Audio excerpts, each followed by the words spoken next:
आसुछि विरल चंद्रग्रहण। चलित वर्षर शेष एवं अंतिम चंद्रग्रहण लागिबाको जाउअछि। 7 सेप्टेम्बर 2025 रविवार दिन माने भाद्रव पूर्णिमा दिन राहुग्रस्त पूर्णग्रास चंद्रग्रहण पड़िबाको जाउअछि। एथि सहित एही दिन भागवत जन्म मध्य पड़ुअछि। अनेक लोकंक मनरे द्वंद्व थिबो कि एही चंद्रग्रहण पाळनीय ना नुहे। आपण माननको गोटिए कथा स्पष्ट करि देउछु जे एही 7 सेप्टेम्बर रविवार दिन लागिबाको जाउथिबा चंद्रग्रहण संपूर्ण रूपरे ओडिसारे पालन कराजिब। ଏହା ସହିତ ଏହା ପୂର୍ଣ୍ଣ ଗ୍ରାସ ମାନେ ପୂର୍ଣ୍ଣ ଚନ୍ଦ୍ରଗ୍ରହଣ ପଡୁଅଛି ଏବଂ ଏହି ଗ୍ରହଣରେ ହାଣ୍ଡି ଛାଡ଼ ବା ପାକ ତ୍ୟାଗ ସୁନିଶ୍ଚିତ କରାଯିବ।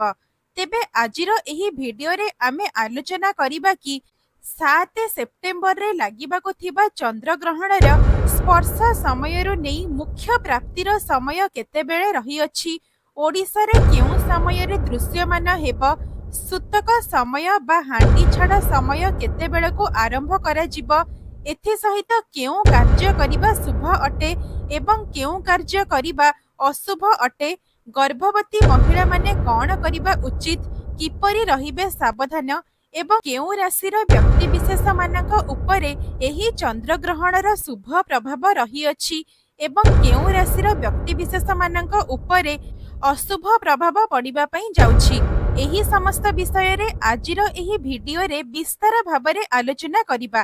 ତେବେ ଆପଣମାନଙ୍କୁ ଗୋଟିଏ ଅନୁରୋଧ, ଏହି ଭିଡିଓଟିକୁ ଶେଷ ପର୍ଯ୍ୟନ୍ତ ଦେଖନ୍ତୁ।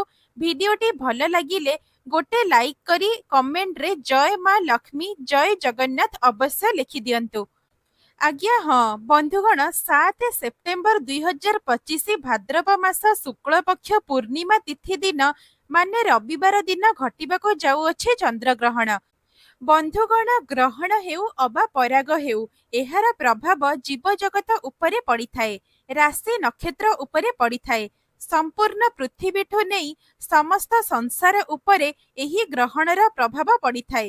तेबे एही थरर चंद्रग्रहण संपूर्ण भारत रे दृश्यमान हेबा सहित ओडिशारे मध्य दृश्यमान हेबा एवं एही ग्रहण रे हांडी छाड़ बा पाक त्याग निषेध सुनिश्चित कराजिबा। साधारणतः चंद्रग्रहण लागिबार 9 घंटा बा 3 प्रहर पूर्वरु एवं सूर्यपराग लागिबार 12 घंटा बा 4 प्रहर पूर्वरु पाक निषेध बा हांडी छाड़ करा जाइथाए। एही समय को आमे सूतक समय मध्य कहिथाउ।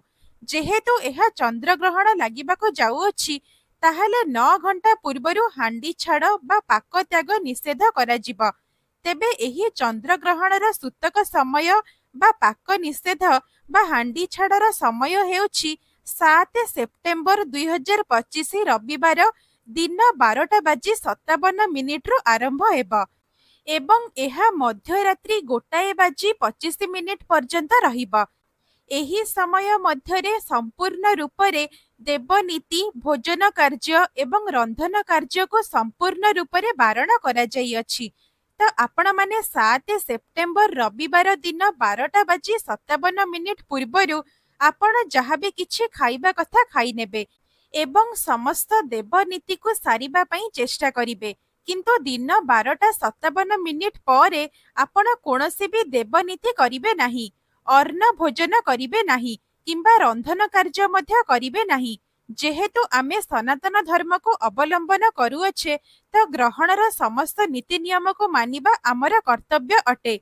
ग्रहणर सूतक काल सरिबा परे जाई आपण शुभ कार्य करि परिबे, भगवानଙ୍କ दर्शन करि परिबे, संध्या आरती करि परिबे एवं देवनीति करि परिबे। तेबे ग्रहणर समय 3 घंटा 29 मिनिट 25 सेकेंड रहिबा। एही समय रे विशेष करी गर्भवती महिला माने पदा को बाहरिबा मना अटे।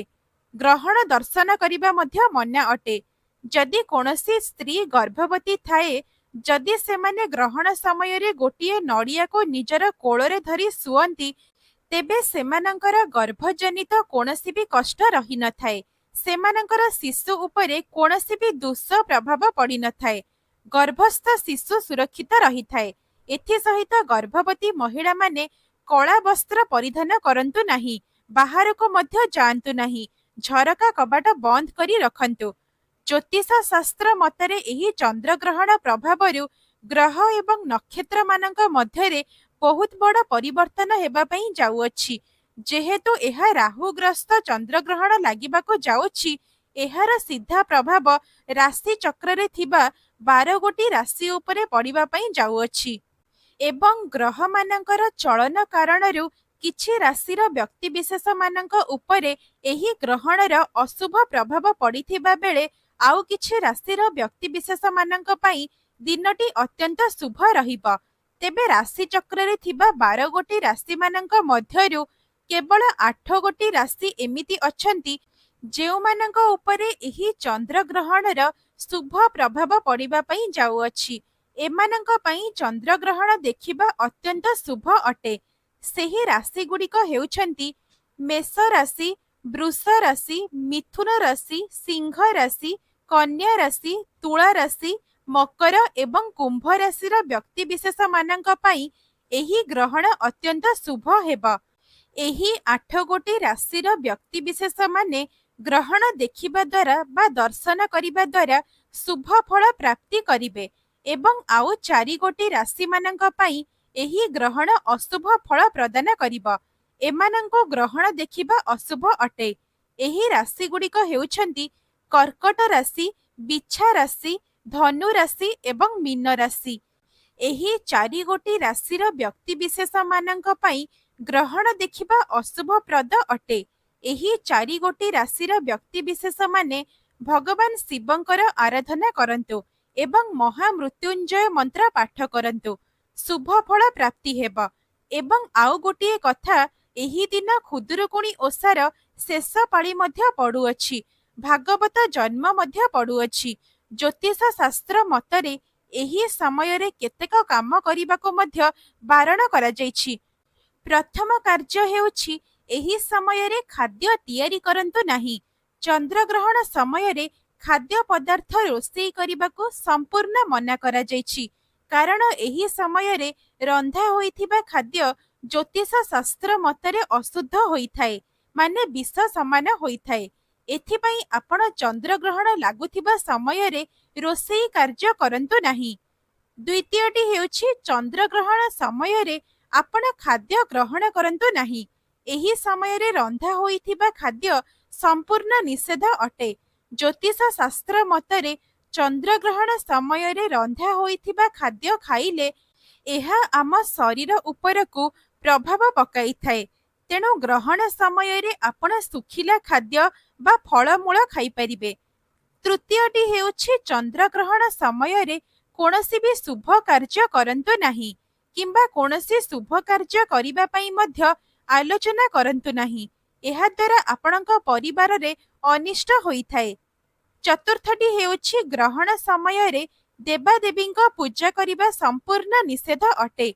एमिति करिबा द्वारा गृह रे दारिद्र्यता लागी रहिथाए। तेणु चंद्रग्रहण समय रे ठाकुर पूजा केबे हेले करंतु नाही। एही समय रे ठाकुर घर को संपूर्ण बंद करिके रखंतु। ग्रहण सरिबा परे स्नान करिबा एवं पिंधिथिबा वस्त्र को धोई देबा उचित होइथाए एवं निजर घर को गंगा जल रे छिंचन करी पवित्र करि नेबा उचित। एहा परे शुद्ध मनरे रंधन कार्य करी कोनोसी दरिद्र लोक को किछि अर्थ बा अन्न दान करंतु। आपणकर मंगल हेबा एवं आपणकर समस्त पाप मध्य क्षय होई जिबा। चंद्रग्रहण समय रे भगवानंकर माला जप करंतु। एहा द्वारा ग्रहणर खराब प्रभाव आपणक उपरे पड़ी नथाए। एथि सहित चंद्रग्रहण समय रे कोनोसी गच्छ सहित लागिबा किंबा कोनोसी गच्छरु पत्र किंबा फूल तोड़िबा संपूर्ण भाबरे बारण करा जाई अछि। तेबे एहा थिला 7 सेप्टेम्बर 2025 बा रविवार दिन लागिबाको जाउथिबा चंद्रग्रहण विषय रे संपूर्ण तथ्य। आपण माननकु एही भिडियोटी केमिति लागिला आमको कमेंट माध्यम रे निश्चय लेखिकी जणाइबे एवं एही भिडियोटी को अधिक मात्रा रे शेयर करी कमेंट रे राधे राधे लेखंतु। धन्यवाद।